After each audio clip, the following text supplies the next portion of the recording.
ઉપદેશ કોને કહેવાય? આ રોમભાઈ ની રમેશભાઈ જે અજવાળું કર્યું છે ને એ ભૌતિક જગત નું અજવાળું છે, પણ આપણા દેહમાં એક એક રૂવાટા ઉપર અજવાળું પ્રગટ થાય એને ઉપદેશ કયો છે.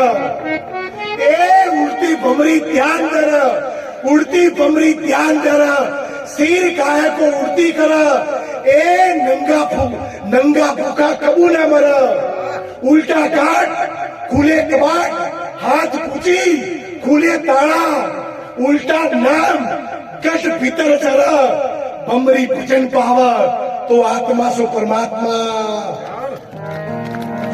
અને રોજ ઉપદેશ જયારે ઘોડિયા નાથે મા પાર્વતી શરૂ કર્યો ને ત્યારે સંતોએ ભજનમાં ગયેલું છે.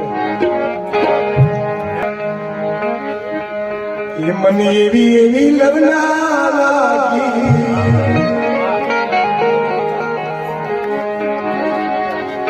આખી જિંદગી સાપ ચંદન ને વેટાયેલો રન પણ સોટ જેમ ના જાય. આખી જિંદગી મેરાવડા ફરશો પણ જો સુરતા સોમડિયામાં સ્થિર નહીં થાય ને તો જન્મ મરણ નહીં ટળો થાય. ત્યારે ભજન છે એ મારી સુરતા સાહેબ ઘેર લાગી, કોઈ મારા